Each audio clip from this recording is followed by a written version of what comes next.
नमस्कार दोस्तों, 6 जून 2025 भारतीय रेलवे ने एक ऐसा कारनामा कर दिखाया जो शायद कभी किसी ने सोचा भी नहीं था। एक सदियों पुराना सपना और दशकों से कार्यरत USBRL प्रोजेक्ट फाइनली कंप्लीट हुआ और पहली ट्रेन रवाना हुई श्री माता वैष्णो देवी कटरा से श्रीनगर की ओर। खराब मौसम, विषम परिस्थितियों और गहरी खाइयों को पार करते हुए भारतीय रेलवे ने एक कारनामा कर दिखाया। इस प्रोजेक्ट के तहत कुछ ऐसे निर्माण भी हुए जिसने न सिर्फ देश पर बल्कि विश्व पर भी एक गहरी छाप छोड़ी। कुछ ऐसे पुल, कुछ ऐसी सुरंगें जो विश्व स्तरीय इंजीनियरिंग का एक नायाब नमूना थी। भारतीय कारीगरी को एक अलग मुकाम पर ले जाने वाला यह प्रोजेक्ट एक आम रेल प्रोजेक्ट नहीं था। आइए जानते हैं इस प्रोजेक्ट के बारे में। द USBRL प्रोजेक्ट यानी कि Udhampur Srinagar Baramulla rail link project. इस प्रोजेक्ट का कुल बजट 44,000 करोड़ रुपए तय हुआ। इस प्रोजेक्ट की कुल लंबाई 272 किलोमीटर थी। इस प्रोजेक्ट के तहत 943 पुल और 38 सुरंगें बनाई गई। कुछ ऐसे नायाब पुल और ऐसी सुरंगें बनी जिन्होंने देश में एक नया मुकाम हासिल किया। इसमें सबसे पहले नंबर पर आती है T49 टनल। कटरा और बनिहाल के बीच बनी ये भारत की सबसे लंबी रेल सुरंग है। इसकी लंबाई तकरीबन 12.75 किलोमीटर है। इस टनल को डबल ट्यूब टेक्नोलॉजी के साथ बनाया गया है, यानी कि एक मेन टनल मौजूद है जो कि रेलवेज के लिए यूज में होगी और एक एस्केप टनल इसके साथ साथ बनाई गई है किसी भी दुर्घटना को ध्यान में रखते हुए। और इस मेन टनल से और एस्केप टनल हर 375 मीटर के बाद एक क्रॉस पैसेज दिया हुआ है जो दोनों को आपस में कनेक्ट करती है। कोई ऐसी विषम परिस्थिति आती है जहां पर लोगों को रेस्क्यू करना पड़े तो ये एस्केप टनल उस पर्पस के लिए बनाई गई है। इस टनल को बनाने के लिए कुछ लोकल एम्प्लॉयमेंट भी की गई, कुछ लोकल लोगों को रोजगार भी दिया गया और उन लोगों की मदद से इस टनल का निर्माण हुआ।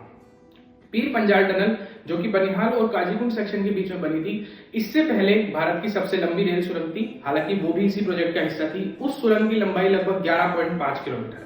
T49 टनल दो स्टेशन के बीच में बनी हुई है, सुमेर और अर्पिन चाला। सुमेर की जो एल्टीट्यूड है वो है 1400 मीटर और अर्पिन चाला का एल्टीट्यूड है 1600 मीटर। इन दो स्टेशनों के बीच को जोड़ती है यह T49 टनल। इसके बाद बात करते हैं अंजी खट पुल। जम्मू कश्मीर के रांची डिस्ट्रिक्ट में अंजी नदी के ऊपर बसा ये पहला भारत का केबल स्टे ब्रिज है। इस पुल की कुल लंबाई 0.75 किलोमीटर है और इसका एल्टीट्यूड तकरीबन 331 मीटर है। केबल स्टे ब्रिज का मतलब है एक पिलर और उस पिलर से कई सारी केबल्स निकलती हैं जिससे कि वो पुल उन केबल्स पर रुकता है। इस पुल की सबसे नायाब चीज है वो पिलर जिसकी लेंथ 193 मीटर है अपनी फाउंडेशन से। उसमें से 96 केबल्स का यूज करते हुए, जिसमें कि 82 मीटर से लेकर 295 मीटर तक की केबल्स का इस्तेमाल किया गया है, इस पुल को बनाया गया। इस पुल को इस तरीके से बनाया गया कि यह पुल किसी भी विषम परिस्थिति को झेल सकता है। कोई भी ट्रेन 100 किलोमीटर प्रति घंटा की रफ्तार से इस पुल को क्रॉस कर सकती है। 230 किलोमीटर प्रति घंटे की हवाओं को यह पुल आराम से झेल सकता है। इस पुल के अंदर कई मॉनिटरिंग सिस्टम का भी इंस्टॉल किया गया है जिससे कि इस पुल की हेल्थ को थ्रू आउट मॉनिटर किया जा सके। कोई भी दिक्कत, कोई भी समस्या अगर हो तो वो बिफोर हैंड पहले ही चौकन्ना हो जाए और पहले ही इसका पता लग जाए। ये पुल कटरा और रांची डिस्ट्रिक्ट को आपस में जोड़ता है। इस पुल के दोनों तरफ सर्विस रोड और फुटपाथ भी बनाए हुए हैं। लगभग 12.3 फुट की सर्विस रोड और लगभग 5 फुट का एक फुटपाथ बनाया गया है। हालांकि इन दोनों का उपयोग कब कब होगा मैं आपको बताता हूँ। सर्विस रोड का उपयोग जनरली किसी भी डिजास्टर मैनेजमेंट में होगा। सपोज कहीं पर भी कुछ एक डिरेलमेंट जैसी कोई घटना हो जाती है तो ये सर्विस रोड पर इमरजेंसी टाइम में व्हीकल्स चल सकते हैं। और फुटपाथ इसलिए बनाया गया है जिससे कि रेगुलर लेवल की पेट्रोलिंग, कोई मेंटेनेंस कार्य भी आराम से हो सके। इसके बाद नंबर आता है चिनाब ब्रिज का। ये ब्रिज सिर्फ इंडिया लेवल पर ही नहीं, वर्ल्ड लेवल पर भी एक मुकाम हासिल करता है। चिनाब नदी के ऊपर बना ये पुल भी जम्मू कश्मीर के रांची डिस्ट्रिक्ट में मौजूद है। ये दुनिया का सबसे ऊंचा रेलवे आर्च ब्रिज है। इस पुल की कुल लंबाई 1.3 किलोमीटर है और कुल एल्टीट्यूड 359 मीटर। एल्टीट्यूड इतना ज्यादा कि दुनिया के 7 अजूबों में से एक पेरिस के आईफल टावर से भी 35 मीटर ऊंचा ये पुल है। कुतुब मीनार से लगभग 5 गुना ऊंचा। इस पुल का निर्माण अन्य कंपनियों की मदद से कोंकण रेलवे कॉर्पोरेशन द्वारा किया गया। इस पुल को अकेले को बनाने की कुल लागत 1400 करोड़ रुपए थी। स्टील और कंक्रीट का एक ऐसा नायाब नमूना है जो 270 किलोमीटर की चक्रवाती हवा को भी आराम से झेल सकता है। 8 रिक्टर स्केल तक का भूकंप इस पुल का बाल भी बाका नहीं कर सकता। 40 टन TNT का कोई भी एक्सप्लोजन इस पुल का कुछ भी नहीं बिगाड़ सकता, क्योंकि एक ऐसा सेंसिटिव एरिया में बनी रेल लाइन है तो एक्सप्लोजन यानी कि आतंकवादी हमलों का भी खतरा बना रहता है। इन पुलों को एक्सप्लोजन सेफ भी बनाया गया है। इस पुल का लाइफ स्पैन तकरीबन 120 साल है और कोई भी ट्रेन 100 किलोमीटर प्रति घंटा की रफ्तार से इस पुल को क्रॉस कर सकती है।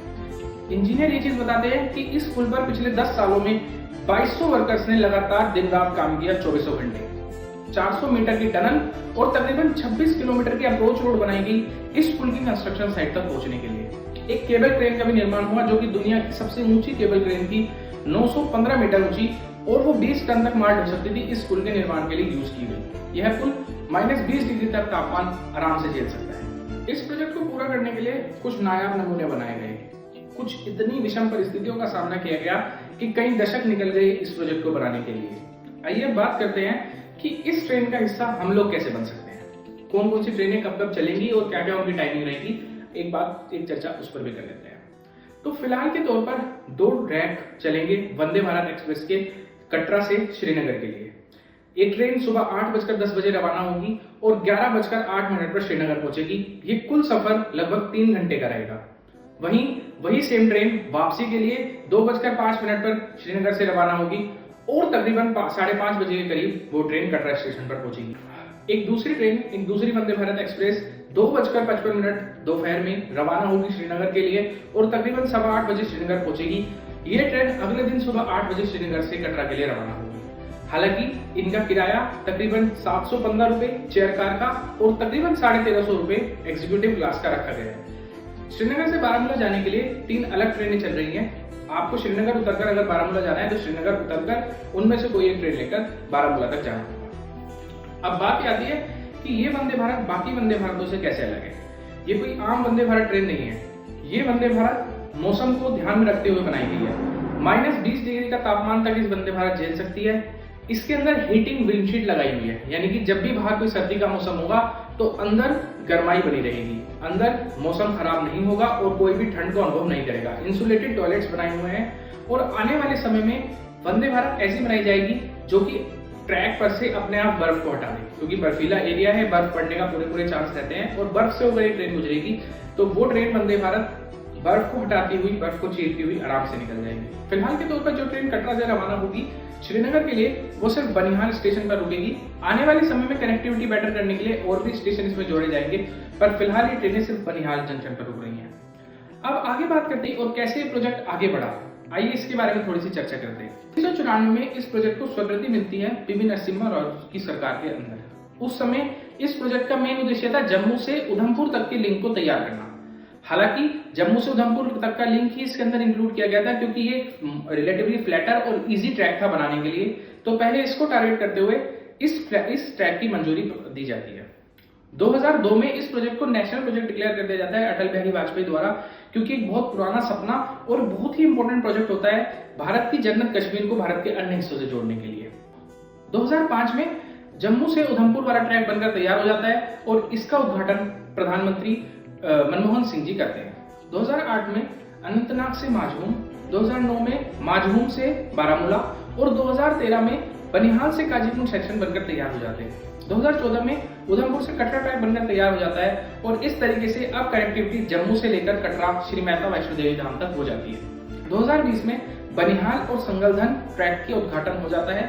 अब जो मेजर मुश्किलें सामने रहती हैं वो रहती हैं ये चिनाब ब्रिज, अंजी खट ब्रिज और ये टनल, इन तीनों का काम चल रहा था इस ट्रैक को सीमलेसली बनाने के लिए। 2025 में ये काम भी संपूर्ण हो जाता है और 6 जून को फाइनली पहली ट्रेन रवाना होती है श्रीनगर के लिए।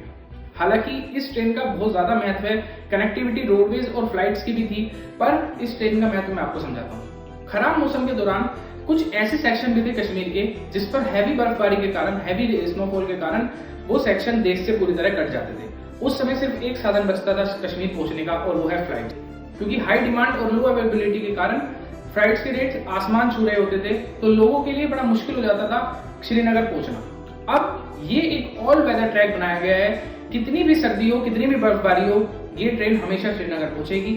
ट्रैक को हर विषम परिस्थितियों को मद्देनजर रखते हुए हर तरीके की सर्दी, हर तरीके की बर्फबारी को झेलने के लिए बनाया गया है। एक एयर अराउंड ट्रैक श्रीनगर के टूरिज्म के लिए एक बहुत बड़ी अपॉर्चुनिटी।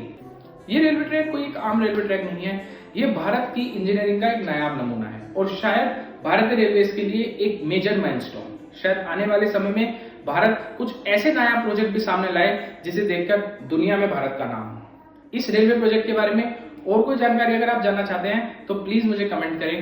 धन्यवाद।